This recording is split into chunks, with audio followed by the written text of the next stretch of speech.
Yo, halo! Kali ini saya mau unboxing dan bahas sebuah konsol game yang legend banget buat anak-anak rental, yaitu PlayStation 2 atau PS2. Tapi ini kok boxnya agak aneh ya? Masa iya Mario? Kan itu punya kubu merah. Nah, kalau yang ini sih cocok. Oke, nggak usah lama-lama, langsung aja di unboxing. Di dalamnya, pertama dapat casing hard disk eksternal, mereknya Kingen. Ini dalamnya udah dapat hard disk ya, kabelnya ini USB to USB. Terus ada controller atau stick, dapat 2. Ada kabel-kabelnya, yang ini kabel power ya, colokannya ini sebenarnya yang gepeng, tapi udah dikasih konverternya. Dan yang ini untuk kabel TV out-nya. Lanjut, ada unit mesin konsol gamenya, ditaruh dulu. Udah nggak ada apa-apa lagi, jadi itulah isi box dari PS2. Lanjut, cek unitnya. Ya, jadi ini PS2 fat atau yang gemuk, yang gede. Untuk kondisinya itu bekas, ini saya beli di Tokopedia, harganya 648.000. Kayaknya agak kemahalan sih, tapi ntar dicek lagi deh unitnya. Siapa tahu ada spesialnya gitu.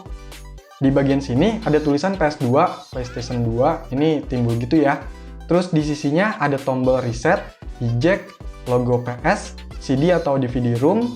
Ini colokan buat stick ada 2, dan buat memorinya ada 2. Terus lubang ventilasi dan lubang USB ada 2. Di bagian ini ada kaki-kakinya kalau mau ditaruh secara berdiri ya. Terus di sini ada switch power, lubang colokan power, lubang AV out, dan digital out. Ini ada kipasnya juga ya. Kalau di bawahnya ini cuma ada keterangan bla bla bla dan segel QB. Ini kalau dilihat-lihat menurut saya masih cukup bagus sih kondisi fisik dari mesinnya. Untuk sticknya seperti ini. Ya, jadi ini DualShock 2 Sony PlayStation. Di sini ada D-pad-nya, analog kiri dan kanan, tombol start, select, analog, segitiga, kotak, X bulat, terus R1 R2 dan L1 L2. Tapi ini kerasanya enteng banget ya.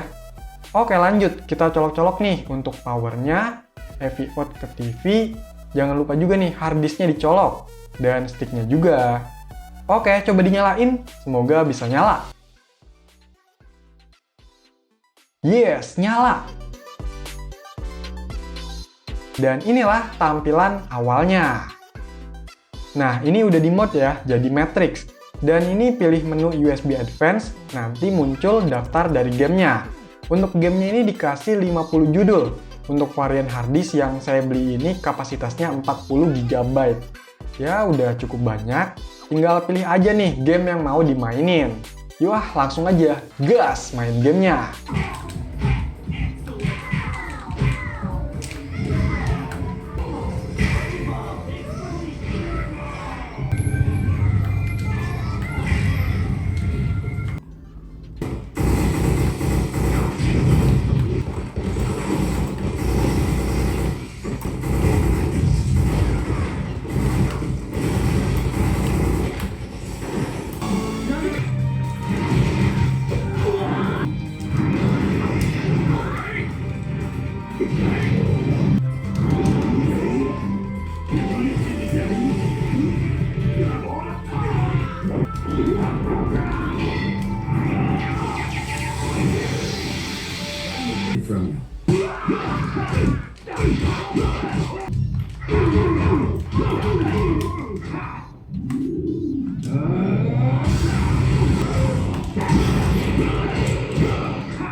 Cristiano Ronaldo. Oke, untuk beberapa game yang saya coba ini masih bisa dimainin normal-normal aja. List gamenya juga banyak yang bagus. Untuk PES yang update itu udah ada. GTA yang legend juga ada nih di mod bahasa Indonesia. Dan ada yang unik nih, game Guitar Hero karakter Indonesia. Ya oke lah, lagu-lagunya itu Indonesia. Tapi ini ada lagu koplo. Berasa jadi gendang hero. Oh iya, untuk sistemnya ini udah di mod. Kemungkinan ini hard mode, atau bagian mesinnya ada yang diubah, entah itu chip atau apanya.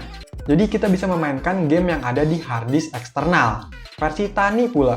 Untuk matriksnya ini V3 ya, sedangkan untuk mesin PS2-nya ini kelihatannya regen Jepang, SCPH 55.000. Kalau dari keterangan penjualnya, seri ini katanya lebih cepat baca game harddisknya. Tapi kalau menurut saya, nggak juga sih. Oh iya, untuk sticknya ini ternyata nggak ada getarnya. Terus walau tombolnya berfungsi semua, tapi rasanya kurang enak. Karena ada tombol yang keras atau mendelep. Jadi kurang nyaman mainnya. Ya wajar sih, ini bukan stick original ya. Untuk daftar gamenya ini masih bisa diubah pakai bantuan PC. By the way, di sini harddisk 40GB tadi, sisanya sekitar 2GB-an. Jadi mau nggak mau harus hapus gamenya, terus masukin game yang baru. Nah, untuk ubahnya itu kita perlu aplikasi bernama USB Util.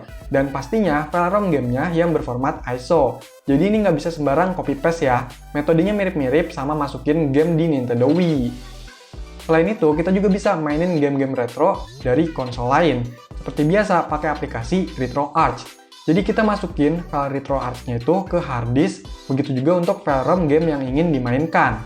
Terus pas di tampilan awalnya itu, kita pilih U-Launch ELV, terus browser file, jadi ini semacam file manager gitu ya.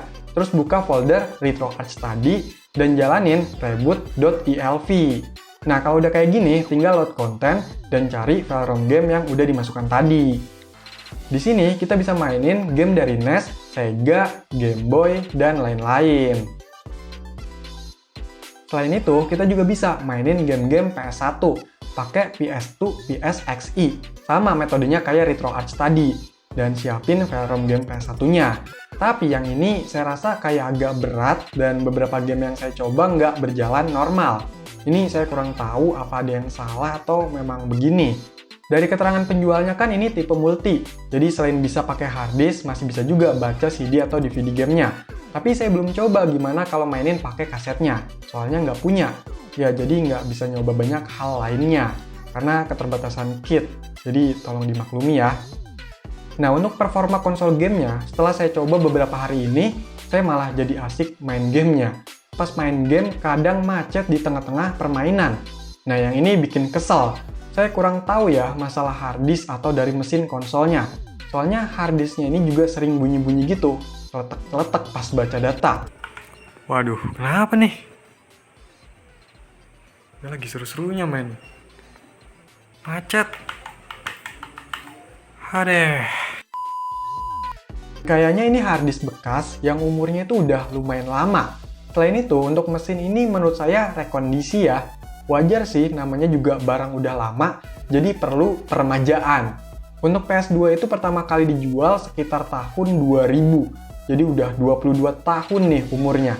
Untuk modelnya ada yang fat seperti ini dan ada yang slim, lebih kecil ya. Dengan spek yang digunakan 22 tahun yang lalu, ternyata sampai sekarang pun itu emulator PS2 masih termasuk berat, membutuhkan spek yang cukup tinggi untuk menjalankan game-gamenya.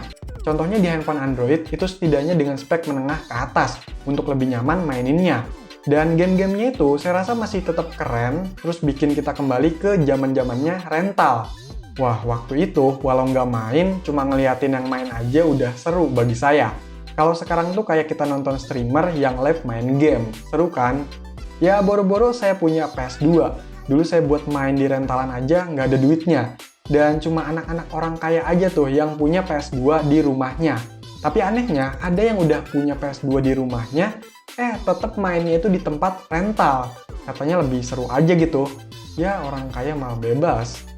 Nah, terus masih worth it nggak sih beli PS2 sekarang ini? Sebenarnya untuk sebuah konsol game itu masih asik dimainin kapanpun.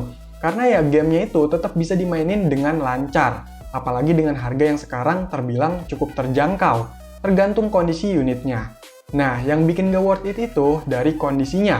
Karena ini barang lama, jadi lebih besar resiko kerusakan dari mesinnya dan dapat aksesoris yang kualitasnya rendah. Jadi harus hati-hati dan pikir-pikir lagi deh kalau mau beli. Oke, jadi itulah pembahasan dari konsol game PS2. Kalau masih ada pertanyaan atau info tambahan, yuk komentar. Sekian video ini, semoga bermanfaat. Silahkan di like, share, dan subscribe channel ini. Terima kasih.